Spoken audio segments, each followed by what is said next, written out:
اور زندگی کیسے گزارنی ہے، یہ بہت بڑا سبق ہے۔ تو میں آپ کو پورا اسلام 2 حدیثوں سے بتا دیتا ہوں، ایک ابتدا ایک انتہا۔ ایک ہی سوال میرے نبی سے پوچھا گیا، یا رسول اللہ مل اسلام، اسلام کیا ہے؟ یہ مدینے کے ابتدائی سال ہیں، اور جبریل انسانی شکل میں کہتے ہیں اسلام کیا ہے؟ آپ نے کہا کلمہ شہادت کی گواہی دینا، نماز پڑھنا، زکوٰۃ دینا، روزہ رکھنا اور حج کرنا۔ ٹھیک ہو گیا؟ یہی سوال بعینہ ہی آخری حج پر جب اسلام مکمل ہو چکا ہے، عمرو بن ابسہ پوچھتے ہیں یا رسول اللہ اسلام کیا ہے؟ تو پہلا جواب دوبارہ دہراتا ہوں، کلمہ شہادت، کلمہ توحید کی گواہی دینا، نماز پڑھنا، زکوٰۃ دینا، روزہ رکھنا، حج کرنا۔ ایک ہی سوال ہے، وہی سوال ہے، سوال کرنے والا ایک اور آدمی ہے، اور ٹائم آگے جا چکا ہے۔ اب جواب کیا آیا؟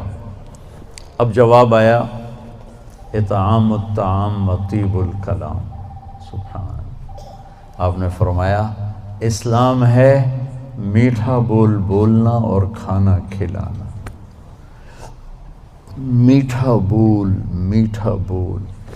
میں اللہ کی قسم اٹھاتا ہوں جو سن رہا ہے، ساری دنیا کے شہد میں اتنی مٹھاس نہیں جتنی زبان کے میٹھے بول میں مٹھاس ہے، اور میں اللہ کی قسم اٹھاتا ہوں 7 سمندر کے پانی میں اتنی کڑواہٹ نہیں جتنی ایک زبان کے کڑوے بول میں کڑواہٹ۔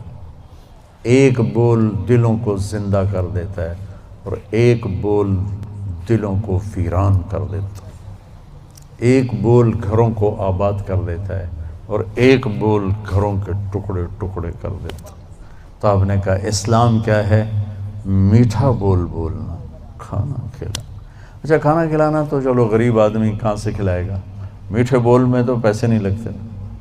کسی کے ساتھ مسکرا کے ملنا، خاص طور پر والدین، بیوی، بچے، بچوں کے لیے ماں باپ، بیوی کے لیے خامند، خامند کے لیے بیوی، ان قریبی رشتوں میں میٹھا بول فرض عین ہے،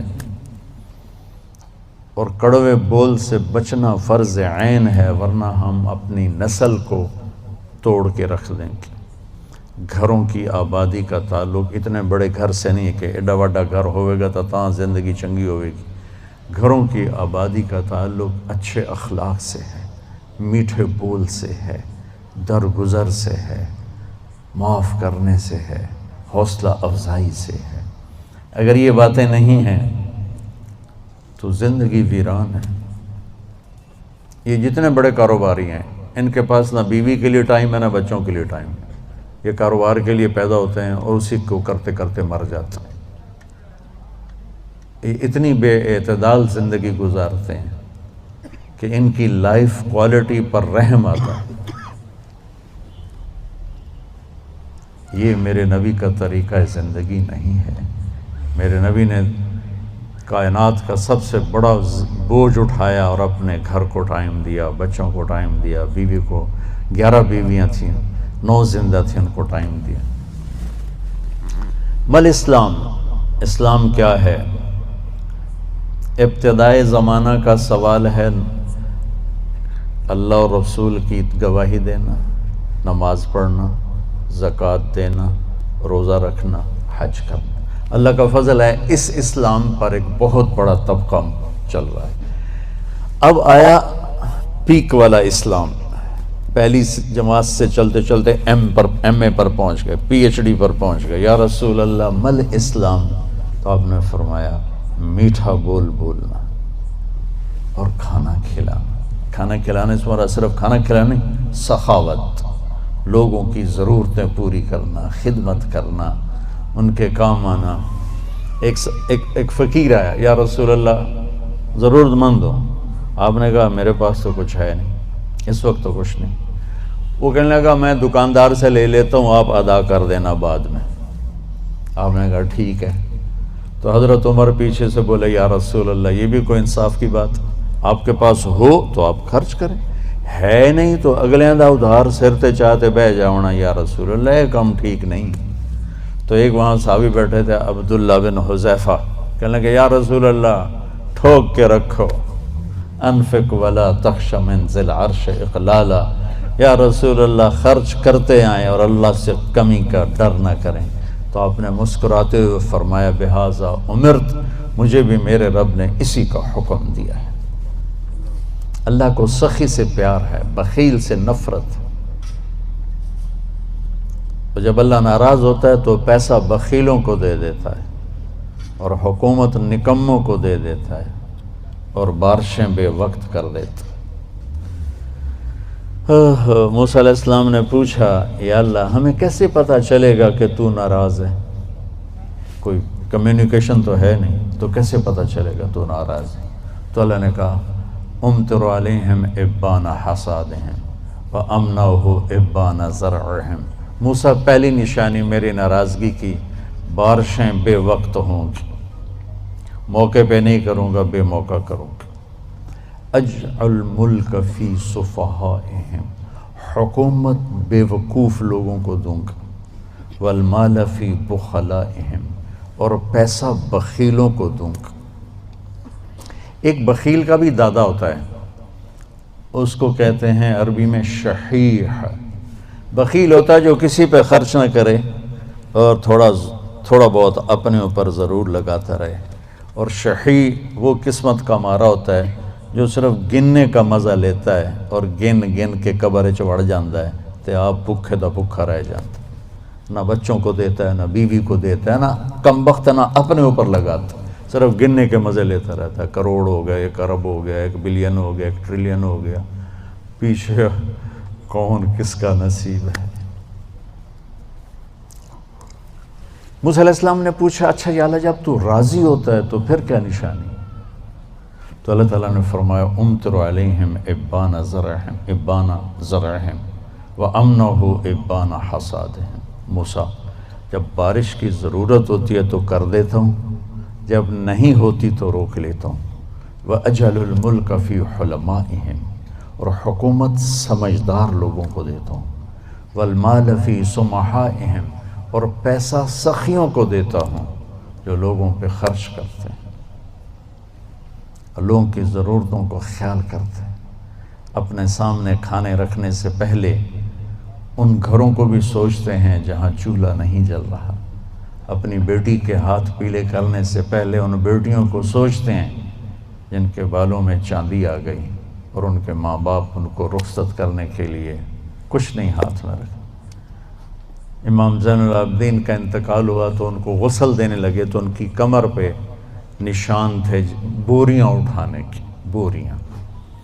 تو وہ غسل دینے والے بڑے حیران ہوئے کہ حضرت امام زین العابدین تو شاہی زندگی گزار، اللہ نے بہت رزق دیا۔ تو ان کے انتقال کے بعد پتہ چلا کہ 100 گھروں کا خرچہ اٹھایا ہوا تھا، اور بوریاں بھر بھر کے خود اپنی کمر پہ اٹھا کے مدینے میں ان کے گھروں میں پھینک کے آ جاتے تھے۔ موت کے بعد لوگوں کو پتہ چلا کہ ہم پہ خرچ کرنے والا کون تھا۔ زندگی میں کسی کو پتہ ہی نہیں چلا کہ ہمارے خرچے کون اٹھا رہا ہے۔ سبحان۔ تو بھائیو بہنوں، اسلام کیا ہے؟ اسلام کی انتہا کیا ہے؟ میٹھا بول بولنا، کھانا کھلانا، یعنی سخاوت، سخی ہونا۔ اللہ کو سخی سے پیار ہے چاہے نافرمان ہو، بخیل سے نفرت ہے چاہے تہجد گزار ہو۔ پھر پہلے زمانے کی طرف لوٹتے ہیں۔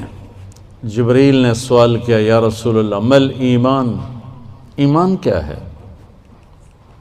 تو اب آپ نے ابتدائے اسلام کو سامنے رکھ کر کہا اللہ کو ماننا، فرشتوں کو ماننا، کتابوں کو ماننا، رسولوں کو ماننا، موت کے بعد کی زندگی کو ماننا، ان تؤمن باللہ وملائکتہ وکتبہ ورسلہ وبالبعث بعد الموت۔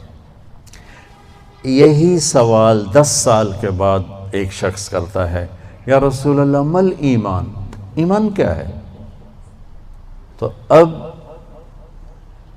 جواب دینے والے میرے محبوب ہیں، اور آپ ایک جواب دے چکے ہیں، لیکن اب اسلام مکمل ہو چکا ہے، تو اب آخری درجے کی بات فرماتے ہیں ایمان ہے الصبر والسماحہ، معاف کرنا اور صبر کرنا۔ سبحان اللہ، کیا ایمان کیا ہے؟ صبر کرنا اور معاف کرنا۔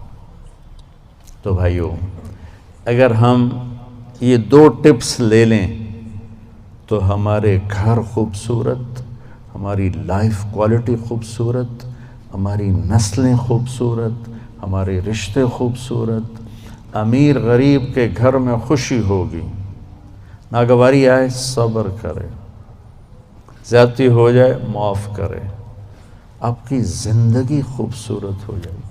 یہ 2 چیزیں جو میرے نبی نے بتائی ہیں کہ لائف کوالٹی کو خوبصورت بنانے کے لیے۔ دیکھو، زندگی کا خوبصورت ہونا الگ میٹر ہے، اور گھر ایسا ہونا یہ الگ میٹر ہے، چیزوں کا عمدہ ہونا یہ الگ چیز ہے، اور انسان کی زندگی کا خوبصورت ہونا یہ الگ چیز، یہ 2 الگ چیزیں ہیں۔ ہماری ساری طاقت لگ رہی ہے کہ گاڑی ایسی ہو، گھڑی ایسی ہو، کپڑا ایسا ہو، برانڈڈ ہو، ہماری زندگی بڑی اچھی ہو۔ زندگی اچھی نہیں ہوگی، چیزیں اچھی ہوں گی۔ زندگی اچھی ہونے کے لیے در مصطفیٰ پہ جھکنا پڑے گا۔ لَقَدْ كَانَ لَكُمْ فِي رَسُولِ اللَّهِ أُسْوَةٌ حَسَنَةٌ۔ اگر تمہیں زندگی اچھی گزارنی ہے نا تو میرے نبی کے پاس آؤ، وہ تمہیں ڈیفنس سے نہیں ملے گی، کیماڑی سے نہیں ملے گی، چھوٹے بڑے کاروباروں سے نہیں ملے گی، ہیرے کی انگوٹھی میں نہیں ہے، وہ میرے نبی کی غلامی میں ہے، جس کو میرے نبی لے کر آئے، خوبصورت زندگی۔ تو یہ 2 باتیں جو میں نے بتائی ہیں یہ اسلام کا حسن ہے، زندگی کو خوبصورت بنانے والی چیزیں ہیں کہ ہم اپنی زندگی کو، پوری زندگی کو اسلام بنائیں۔ کیسے؟ میٹھا بول، غیبت چھوڑ دیں، جھوٹ بولنا چھوڑ دیں، دھوکہ دینا چھوڑ دیں، گالی دینا چھوڑ دیں، غصہ چڑھا ہے تو بے عزت نہ کریں، سنبھل کے لفظ بولیں، اپنے رشتوں میں والدین کے پاؤں دھو کر پئیں، ان کی دعائیں لے لیں۔ ماں باپ کی دعا وہاں پہنچا دیتی ہے جہاں بیت اللہ کی ساری زندگی کی بندگی بھی نہیں پہنچاتی۔ کو بھی محمد کا دیوانہ بنا جانا، عشق نبی میرے دل میں بھی سما